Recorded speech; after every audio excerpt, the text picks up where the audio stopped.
하나님의 말씀 베드로후서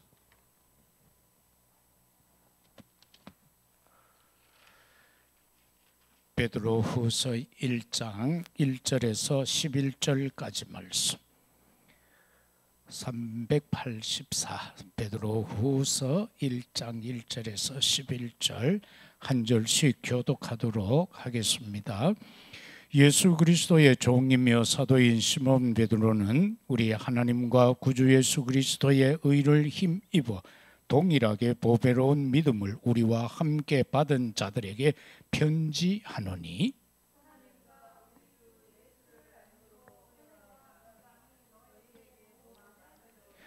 그의 신기한 능력으로 생명과 경건에 속한 모든 것을 우리에게 주셨으니 이는 자기의 영광과 덕으로서 우리를 부르신 이를 알므로 말미암음이라.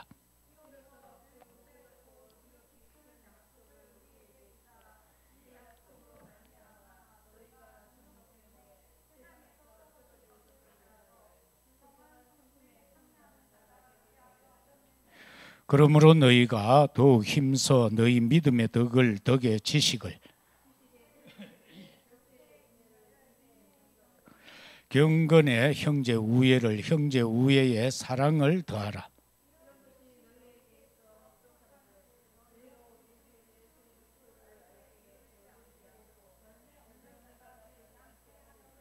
이런 것이 없는 자는 맹인이라 멀리 보지 못하고 그의 옛 죄가 깨끗하게 된 것을 잊었느니라.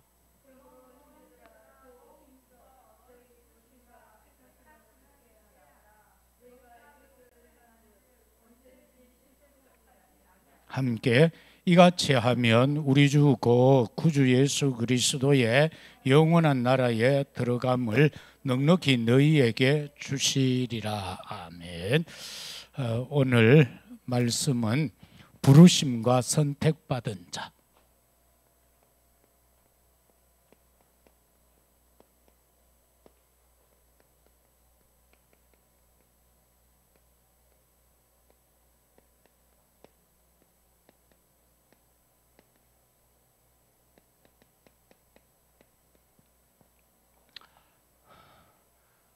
우리가 어디에서 부름을 받고 선택을 받았는가 하면은 이사야 60장 1, 3절에서 나오는 것처럼 어둠과 캄캄함 여기에 덮여 살아가던 그 자리에서 저와 여러분은 부르심을 받게 되었고요. 에베소서 2장 1절처럼 허물과 죄로 말미암아 죽었던 그 자리에서 우리가 구원함을 받았다. 그냥 두세요. 추워. 그냥 사람들이 추워. 그런가 하면은 창세기 3장과 6장 11장의 현장에서 저와 여러분은 하나님의 선택을 받게 되어졌습니다. 아담 하와가 범죄했지만은 하나님은 그들을 여자의 후손을 통해서 구원함을 받을 것과 그리고 벌거벗은 수치에 있을 때에 어린 양을 잡아서 피 묻은 가죽옷을 가지고 그들의 수치를 가리워 준 것, 이 모든 것이 은혜죠. 그리고 이 노아 시대를 통해서 홍수 심판 가운데서 방주를 통해서 선택을, 방주 탈 수 있는 선택을 받았고, 그런가 하면은 우상 숭배로 인하여 인간이 성공만을 지향하던 그 자리에서 완전히 세상이 무너지는 그 현장 속에서 하나님이 지시할 땅으로 가게 되는 선택을, 부르심을 받은 것을 보게 됩니다. 그런가 하면은 삶 속에서 사도행전 13장, 16장, 19장 속에서 부름을 받았습니다. 저거는 지금도 거의 대다수의 사람은 뭐 교회에 다니고 있는 사람들 중에도 일부는 무속과 점술 그리고 우상 숭배에 자기도 모르게 빠져 있는 그런 많은 모습들을 보게 됩니다. 그런가 하면 하나님은 저와 여러분들을 이 노예와 그리고 포로, 속국, 이 유랑민족에서부터 건져서 우리를 불렀고 선택해 주셨다라는 걸 봅니다. 그리고 한 가지 또 더 볼 수 있는 것은 열왕기상 18장에서 19장 나오는 말씀은 바로 아합과 이세벨 그리고 거기에 오바다가 나오고 또 거짓 선지자 850명이 나오고 그런가 하면은 거기에서 엘리사 예후가 등장하고 그렇게 두 왕이 나오지요. 하사엘과 예후. 이렇게 인물들이 등장하면서 벌어지는 상황이 나옵니다. 가뭄 속에서 이제 비가 오지 않는 걸 인해서 하나님 앞에 우리가 거짓 선지자들을 보고 오바다를 통해서 왕에게 아방에게 건의를 하죠. 같이 한번 저 갈멜산에 올라가서 누구의 재단에 불이 내리는지 우리 영적 시합을 하자고. 그래서 오바다가 그럼 나 죽는데 가면 이미 다 알지 않느냐라고 해서 오바다가 가서 이 얘기를 하고 이제 갈멜산상에서 엘리야가 단을 쌓고 그 다음에 저 거짓 선지자 850명이 단을 쌓아놓고 그 사람들이 먼저 온종일 기도합니다. 나중에는 안 되니까 자기들 몸을 상해하면서까지 부르짖지만은 불이 안 내려요. 그때에 이제 됐다, 내가 할게. 그런데 엘리야는 오히려 그 장닭더미 주변에 도랑을 팔고 물을 갖다 붓고 했는데도 불구하고 잠깐 하나님 앞에 불을 내려달라고 기도하는데 불이 혀같이 내려서 핥아버렸다고 그랬죠. 그래서 거기에 거짓 선지자들을 손 강가에서 죽이고 그걸로 인해서 그 이세벨이 이 죽은 자기 선지자 중에 죽은 자의 한 사람과 같이 너도 오늘 안에 죽이겠다. 그 소식 받고 엘리야가 겁을 잔뜩 먹고 도망갑니다. 이 죽음 앞에서 인간의 모습이 적나라하게 드러나죠. 그래서 이제 도망을 가는데 다행스럽게 도망가는 방향이 좋았어요. 엉뚱한 데로 안 가고 우리가 성경에 보면 요나가 마침내 다시스로 가는 배가 있어서 글로 가버리죠. 그는 잘못된 방향이죠. 그런데 여는 도망을 가는데 어디로? 호렙산으로, 말씀의 산으로 도망을 가는 거예요. 가다가 지쳐가지고 로뎀나무 아래서 죽치고 앉아 있는데 얼마나 배고프겠어요. 그런데 하나님이 먹을 것 갖다 줘요. 그래서 그거 먹고는 이제 탄식을 합니다. 하나님, 나 이제 못해 먹겠다고. 저 850명하고도 겨우 싸워가 이겼는데 저또 날 죽이려고 저 여인네가 적합니다. 그건 내 도망옵니다. 주변에 보니까 나 홀로 남았습니다. 나 이제 더 이상 내 이 집 못합니다. 날 데려가 있어. 다리 쭉 뻗쳐놓고 탄식하죠. 그런데 잠깐 잠이 든 사이에 역사가 일어나죠. 하나님의 음성이 들리는데 지진 가운데에도 불 가운데에도 천둥 가운데에도 아니고 세미한 음성이 들려옵니다. 거기에서 이제 다시 새로운 천명, 소명, 사명을 주죠.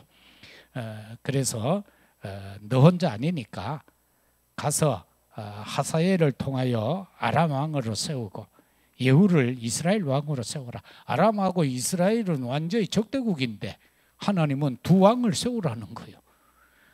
그래서 그들의 손에 죽지 아니한 자가 있으면 나중에 네 제자 엘리사 세워라. 그러면 다 끝난다는 거예요. 그리고는 말합니다. 너 혼자 아니야. 바알에게 입 맞추지 않고 무릎 꿇지 않은 7,000명이 있다는 거예요. 그를 찾아라. 그렇게 말하는 걸 봅니다. 그래서 이렇게 해서 하나님은 당신이 쓰실 자들을 불러내시고 있음을 보게 되죠.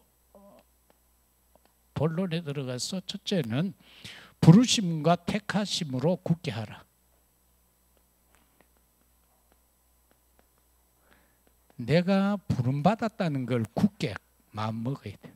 택함 받았다라는 것에 대한 확신, 이거 굳건히 붙잡아야 돼요.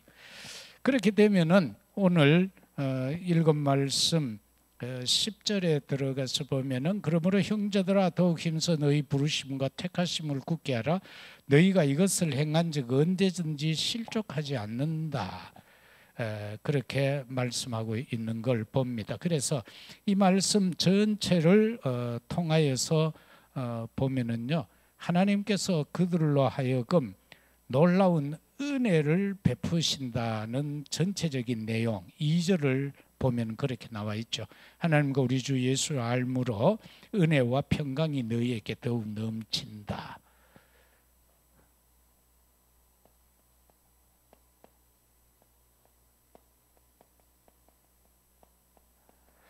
은혜와 평강이 넘치는데 이거는 어떻게 해서요? 예수를 아는 지식으로, 예수 그리스도에 대한 지식. 우리가 예수님이 누군지 제대로 알면은요, 은혜가 임해요. 그리고 평강도 이루어지게 돼요. 예수님 모르면은, 그리스도에 대한 지식이 없으면요, 조그만한 것에도 두렵고 떨리고 막 그렇게 되는 겁니다. 그러나 이 은혜와 평강, 그리스도의 지식이 바로 깨달아지면은 이와 같은 역사가 일어난다. 그 다음에는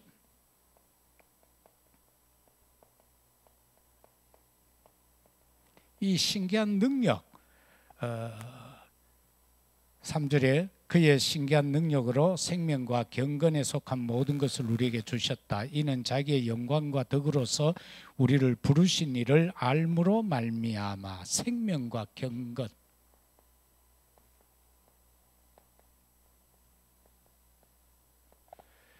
이 신기한 능력은 뭐예요? 생명 이상 신기한 능력이 어디 있어요? 이거 진짜 놀랍잖아요. 인간에게 주어진 이 생명이라는 거. 하나님은 우리의 생명을 보존하기 위해서 방주도 만드셨고요, 친히 여자의 후손을 보내시겠다고 약속도 하셨고요. 그런데 이 생명을 가진 능력은 어디에서 나오느냐? 경건에서 나온다는 거. 그 다음에는 언제든지 실족하지 않는다. 실족하지 않는다는 거예요. 그래서 그런가 하면은 영원한 하나님의 나라가 보장되죠.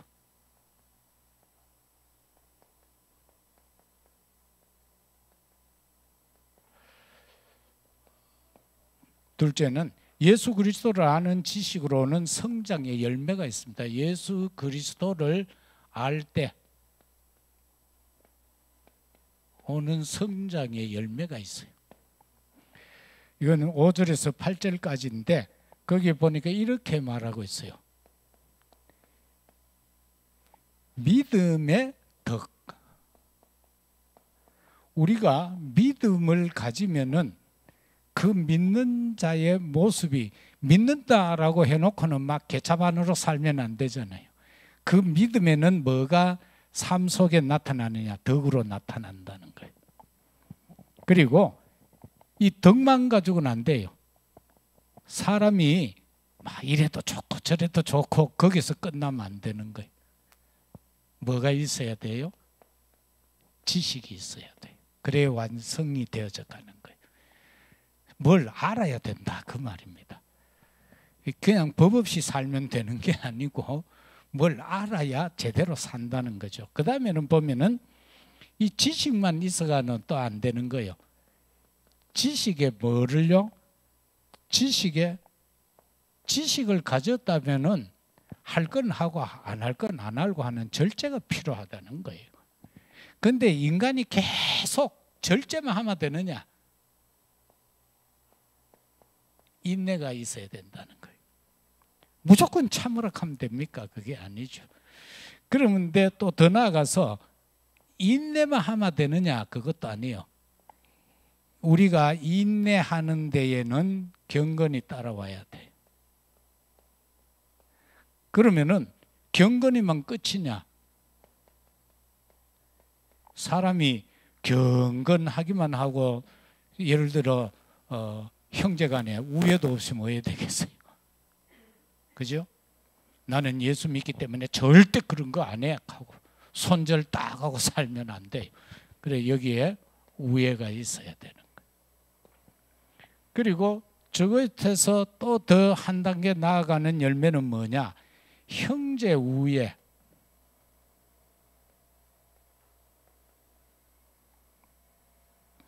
이 형제 우애에 있어서 사랑을 더하라고 그랬어요. 여기서 말하는 사랑이라는 것은 하나님의 사랑이죠. 그리스도의 사랑. 이래야만 이게 온전한 열매가 될 수 있다 그겁니다. 다시 말하면은 믿음에서 시작해서 사랑에서 종결 나야 된다는 것. 그래야 이게 온전한 우리의 성품의 열매가 맺어질 수 있다라는 것을 보여줍니다. 데살로니가전서 1장 3절에서도 보면은요, 믿음에는 역사가 따르고 사랑에는 수고가 따르고 소망에는 인내가 따른다. 그렇게 말씀하고 있는 부분도 있죠. 세 번째는 예수 그리스도를 아는 지식이 없는 맹인을 살려라. 예수 그리스도를요 모르면은 맹인이에요. 눈 뜨고 있는 맹인이에요. 지난 주간에는 우리가 나면서부터 눈먼 자를 살폈지만은 인간이 영적인 존재이기 때문에 예수 그리스도 모르는 사람은요 두 눈 멀쩍 뜨고 살아도 그거는 영적으로 맹인이에요. 그래가 자꾸 실족하잖아요. 맹인이니까 실족하잖아요. 죄에도 덤벙덤벙 빠지고 하나님이 원하지 않는 구렁텅이에 자꾸 빠지는 거는 뭐예요? 육신의 눈은 떴는데 영적 눈을 안 떴으니까 그런데 자꾸 자기도 모르게 빠지는 거예요. 또랑에 빠지고요. 막 그렇게 되지죠. 그렇기 때문에 이 사람을 살리는 게 부르심 받고 선택받은 우리가 할 일이다라는 거죠. 이 사람들은 상태가 어때요? 미래를 볼 수 없어요. 가까운 거는 보는데 멀리 있는 거 못 봐요. 미래가 없다는 거죠.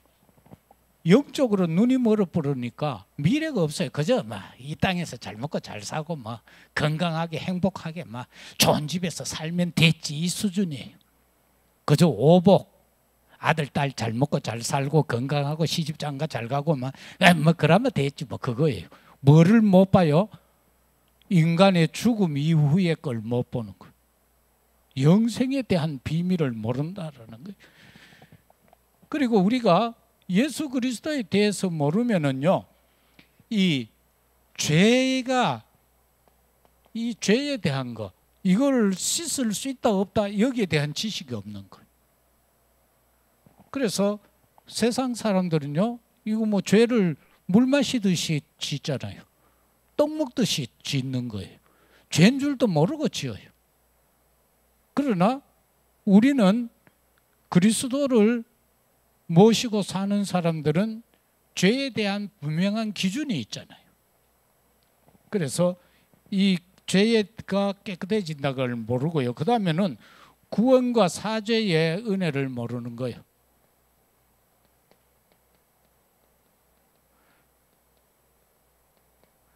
눈 멀어버리면은 이 구원의 은혜를 몰라요. 이 사죄의 은총도 몰라요.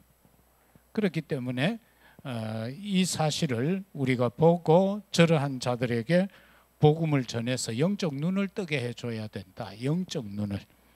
그리고 이 사람들은 뭘 모르냐? 이 기도 응답을 몰라요.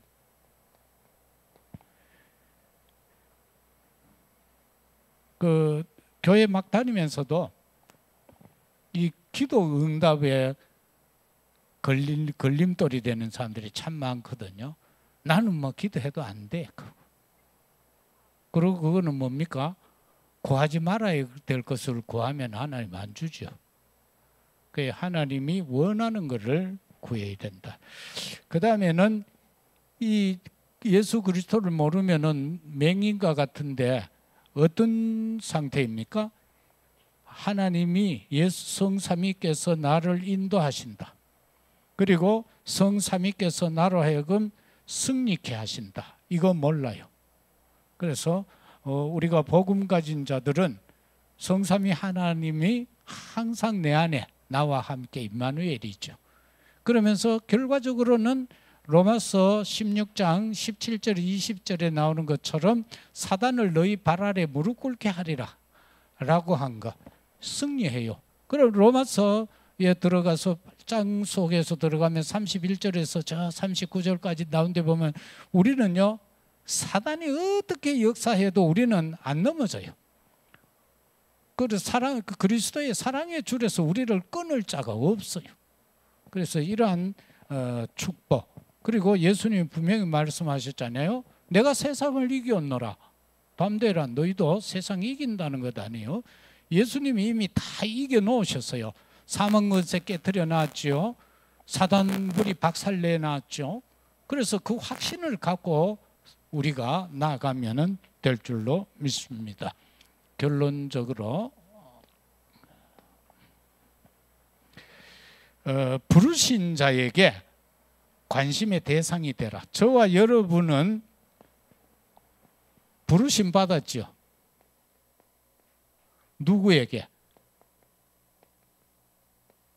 성삼위 하나님께로부터 부름받았습니다. 그러면은 우리는 어떻게 해야 돼요? 관심의 대상이 되라. 뭐 군에 가면 관심사병감이 있는데 그거는 문제아를 말하는 거고 그거 말고요. 하나님이 나에게 관심 가질 수 있도록 하라는 겁니다. 내가 부름받았다면 하나님 나를 불렀기 때문에 우리는 하나님께 관심의 대상자인 겁니다. 그렇기 때문에 항상 하나님은 그 불꽃 같은 눈으로 우리를 통촉하시죠. 그래서 한순간도 주무시지 아니하시고 우리를 보고 계시는 겁니다. 함께하고. 그렇기 때문에 그 관심의 대상이 되라. 그럼 다 된 거 아니에요? 하나님이 지금 나 보고 계시는데.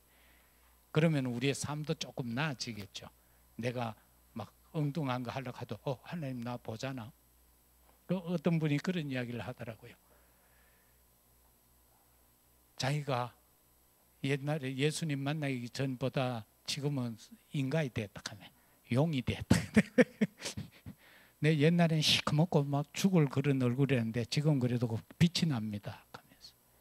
그리고 하나님의 말씀을 다 지키지는 못하지만 한 번씩 가다가 싶으면은 그게 온대요. 이거 잘못됐구나 싶으면은 그 자리에서 그냥 하나님 앞에 하나님 내 또 이랬습니다. 용서해 주이소. 그게 마음에 떠오른대요. 그러면 된 거 아니겠어요? 인간이 어느 누가 다 행하고 살겠습니까? 그 뭔가 부족할 시점에 내 심령에 성령이 탄식하고 일깨워 주시면 그게 바로 내가 하나님의 자녀라는 증거 아니겠어요? 그 순간에 하나님 내 약해서 또 넘어졌습니다. 그래도 나 사랑해 주세요 하고 그렇게 하면 또 평안이 온대요. 그 맞는 내용이잖아요. 그 다음에 우리는 또 선택받았죠. 부름도 받았고 선택도 받았습니다. 그러면은 선택을 받았다면은 나를 선택한 분에 대해서 우리는 뭐 해야 돼요? 충성해야 돼요. 계시록 2장 10절에 보면은 스무나 교회에 주의 사자가 보낸 메시지죠. 처음이며 마지막이요. 죽어났다가 살아난 이가 스무나 교회 보고 하는 말이에요. 너희들 고난받지, 시험도 오제, 환난도 오제. 그런데 지나가는 거다. 죽도록 충성해라. 이 충성이 뭐 어떤 충성이겠어요? 하나님께 대한 충성이죠. 그러면은 생명의 멸관을 내가 너희에게 주겠다. 그렇게 계시록 2장에서 스무나 교회를 향하여 7 촛대를 거기에 나오죠. 그런데 특별히 스무나 교회를 보고 하신 말씀이에요. 그래서 우리가 나를 선택한 분에게는 충성, 나를 부르신 이에게는 관심의 대상이 되라. 그래서 이 부르심과 선택에 대하여서 잠시 생각을 했습니다. 선택한다는 것은 어떤 뜻을 가지고요, 하나님이 우리를 구분해서 불러내신 것, 그걸 말하죠. 그래서 저와 여러분들은 이 세상에 섞여 살지만은 우리는 하나님의 자녀로 구분되어 하나님께 부름받은 자고, 또한 하나님께 선택받은 자다. 그 자부심과 자긍심을 가지고 이 한 주간도 현장에서 승리하는 우리 모두가 되시기를 예수 그리스도 이름으로 축복합니다. 아버지 하나님, 참으로 감사합니다. 우리를 불러주셨습니다. 우리를 선택해 주셨습니다. 그리하여 마음으로 믿어 의에 이르고 입으로 시인하여 구원에 이르게 되고 예수가 그리스도라는 사실을 고백함으로 그를 영접하고 하나님의 자녀된 신분과 권세를 회복하게 해주셔서 감사합니다. 오늘도 아침 이른 시간부터 이 시간까지 하나님 앞에 구원받은 자녀로 예배드릴 수 있게 해주셔서 참으로 감사합니다. 이 은혜 결코 잊지 아니하고 예배 성공자가 되고 그 예배를 통하여 참 행복을 찾아 누릴 수 있는 우리 모두가 되어지게 하옵소서. 사랑하는 성도들 가정가정을 하나님이 관심을 가지시고 면밀하게 살펴주옵소서. 있어야 할 것 있게 하시고 없어야 할 것은 제하여 주시고 모든 흑암의 세력은 멸하여 주시고 오직 성령의 충만한 역사가 가정마다 넘쳐나게 하옵소서. 자녀 후대들이 언약 안에서 성장할 수 있도록 하나님이여 참된 축복의 역사가 일어나도록 인도하시고 역사하여 주시옵소서. 우리의 후대들이 하나님을 경배할 수 있게 하시고 하나님을 찬양할 수 있게 하시고 하나님을 바르게 섬길 수 있는 은혜가 임하여 지게 하옵소서. 우리 후대들은 다 영적 서밋이 되는 축복의 역사가 있게 하옵소서. 손으로 경영하는 모든 일들이 하나님 앞에 영광이 되어지게 하시고 하나님의 뜻을 이루는 현장들이 다 되어지게 하옵소서. 아버지, 이 나라를 긍휼히 여겨주시고 사랑하여 주옵소서. 복음 전하는 나라가 되게 하옵소서. 참으로 사회, 정치, 경제가 안정되어져서 237 나라 5천 종족 살리는데 꼭 쓰임받아갈 수 있도록 속히 안정시켜 주옵소서. 그릇된 사상들이 무너지게 하시고 잘못된 많은 것들이 바로잡혀지는 역사가 일어나게 하소서. 인간이 할 수 없습니다. 하나님이 역사해 주셔야 합니다. 하나님이 바로잡아 주셔야 합니다. 이 나라에 은혜 베푸시고 무엇보다 한국 교회가 하나님 앞에 서게 하시고 더욱더 중요한 것, 하나님의 종들이 하나님 앞에 무릎 꿇고 두 손 들고 미스바 회개 역사가 일어나게 하여 주옵소서. 몸된 교회의 연약한 자들을 하나님이 아시오매 저들에게 창조의 능력으로 역사하시고 하나님의 위로와 평강이 넘쳐나게 하옵소서. 국내외에 흩어져 있는 자녀 권속들 하나님이 일일이 기억하시고 저들과 동행하시고 승리토록 축복하여 주옵소서. 감사합니다. 우리 구주 예수 그리스도의 은혜와 아버지 하나님의 사랑과 성령의 놀라우신 축복된 은총이 오늘 또 부르심과 선택받은 자의 그 은혜와 그 축복의 언약의 말씀을 간직하고 현장에 나아가 증인으로 살기를 원하는 사랑하는 주의 종들 심령 위에 이제와 영원토록 항상 함께 있을지어다. 아멘.